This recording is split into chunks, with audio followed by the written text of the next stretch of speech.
Ukrainian forces are advancing through Russia's Kursk region as part of their historic cross-border assault, concentrating their resources on this attack. But Moscow's forces are doing the same in eastern Ukraine. President Volodymyr Zelensky admitted this week the situation on Ukraine's eastern front line was difficult. Ukraine's general staff, meanwhile, reported that there had been dozens of combat clashes on several hot points of the front line in that direction. As reports surface that Ukraine may have shifted some military resources from the eastern Donetsk region, the site of the most intense fighting in Ukraine, to help prosecute their Kursk incursion, concerns abound that such a move could prove a fatal miscalculation. Since 6 August, when Ukraine began its cross-border attack, Russian forces have advanced several miles towards the eastern Ukrainian city of Pokrovsk in the Donetsk region.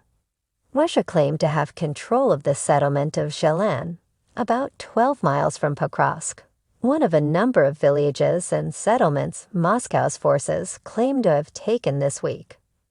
More than 50,000 civilians remain in the city, which had a pre-war population of around 80,000. But if Russia eventually seizes it, it will be the largest population center taken by Russia since last May, when they took nearby Bakhmut after months of heavy urban warfare. Nevertheless, the loss of Pokrovsk could have an even costlier effect. The city, a logistical hub for the country's military, sits at the junction of two major roads through the region.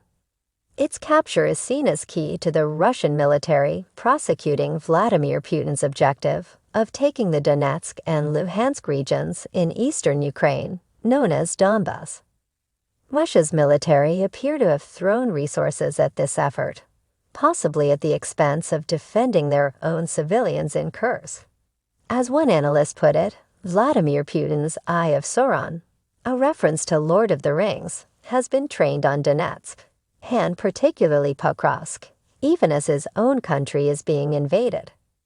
Russian troops are now just 6 miles from the city walls, allegedly battling the last proper defensive line outside the city, and 4 from the next-door town of Myrnorad, according to local officials. Deep State, a Ukrainian analytical group that tracks the front line and which is known to have close ties to the military, reported that another 3 towns had been taken by the Russians just to the south of Pokrovsk this week.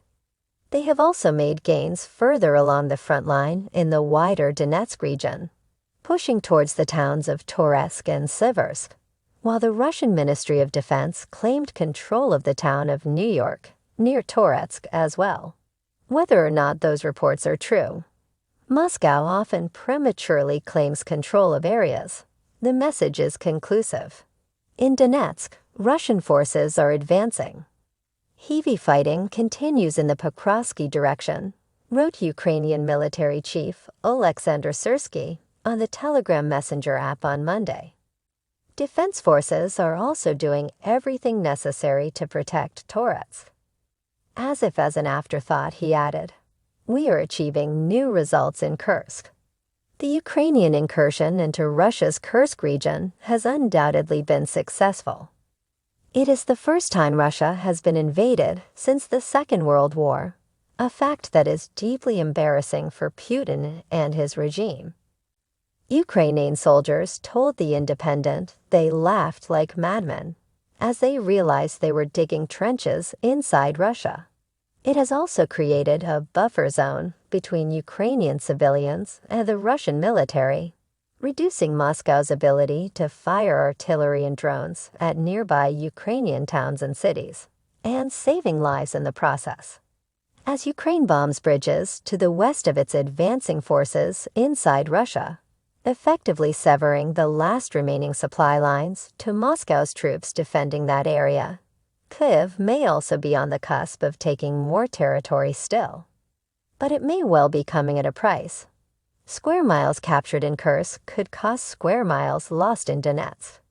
Some speculate that given Kyiv may be forced to the negotiating table by a future, notoriously transactional U.S. President in Donald Trump, if he makes to the White House in November, Ukraine could be employing a reach-before-result strategy, capturing parts of Kursk to later trade them for land occupied by the Russians later on. Others suggest it is a signal to Kyiv's Western partners that despite a difficult year, they are still capable of carrying out devastating offensives, and that they deserve additional support. There is no guarantee, however, that this will pay off. Meanwhile, Russia's takeover of parts of eastern Ukraine is material, and it could prove more fatal. As Emilcast Helmy, an open-source analyst tracking the Russo-Ukrainian war for the Blackbird Group, says, the ground in Donetsk is more valuable to the Russians than Kursk. It possibly should be to the Ukrainians as well.